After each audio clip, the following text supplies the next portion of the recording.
যি মানুহৰ লাজ নাথাকে সি এবিলাক মই আগতে যি মানুহৰ লাজ নাথাকে যেতিয়া একেবাৰে মানুহ এজন নিলজ্জ হৈ যায় কোনো লিমিট নাথাকে তেতিয়া কয় যে মোৰ লৰাও বিদেশী মোৰ ঘৈণীও বিদেশী ছোৱালীও বিদেশী কি কৰ তো সেইটো একদম যেতিয়া এটা মানুহ নিলজ্জতাৰ শেষ পৰ্যায়ত যায় যে ইয়াতকৈ আৰু নিলাজ নাই তেতিয়া মানুহ এটাই কয় আজি যদি কোনোবা এটা মানুহে কয় যে মই অসমীয়া বিৰোধী হয় মোক কি কৰিবি কৰ তেতিয়াতো আৰু কোনো একো কৰিব নোৱাৰে সো এইটো যিটো তেওঁ কৈছে এটা কথা মই ডেফিনেটলি কৈছো যে what ever he has reveal that is only 10% of it so what I am going to reveal on 10th September Rahul Gandhi will regret for his life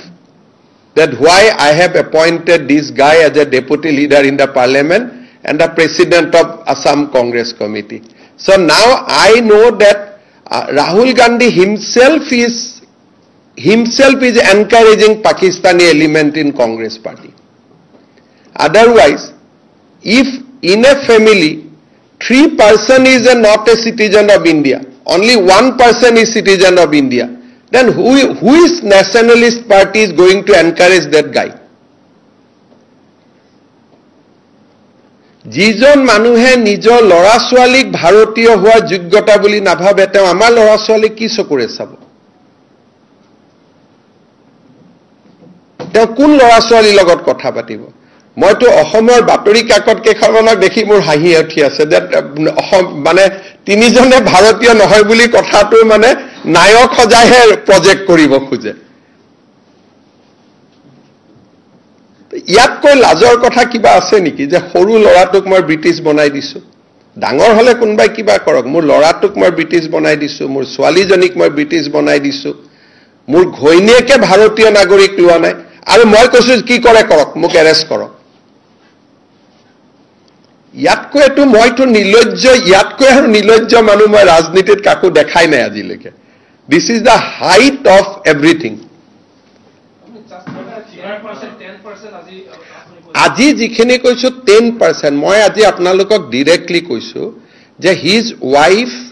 and he is very deeply involve in anti India activity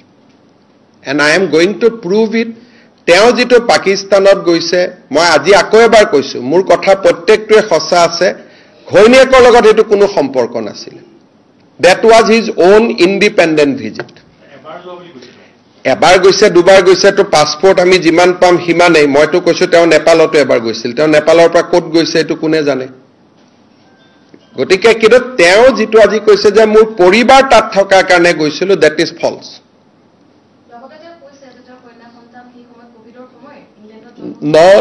no তেওঁ লৰা ইণ্ডিয়াত জন্ম হৈছে তেওঁ লৰা 7 বছৰ Indian citizen হোৱাৰ পিছত ব্ৰিটিছ কৰিছে ইমান অসত্য কথা ক'ব নালাগে তেওঁ লৰা ইণ্ডিয়ান সিটিজেন আছিল ভাৰতীয় পাসপোৰ্ট আছিল আৰু ভাৰতীয় পাসপোৰ্টখন গৌৰৱ গগৈয়ে নিজে সহি কৰি এপ্লিকেশন দি সাৰেন্ডাৰ কৰোৱাইছে কৰাই পেলাই ব্ৰিটিছ পাসপোৰ্ট লৈছে আৰ গৌৰব গগৈ লৰাৰ জন্মস্থানটো চাইলক তেতিয়া কোভিড দূৰতো নাছিল আপোনালোকক যিমান পাৰে মিছা কথা কৈ বুৰবক বনাই আছে মই এতিয়া কৈছো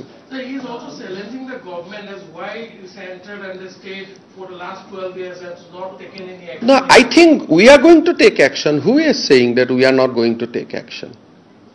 So on 10th of September we are going to take action. Who is saying that action will not be taken?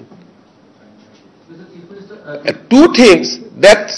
his son was a citizen of India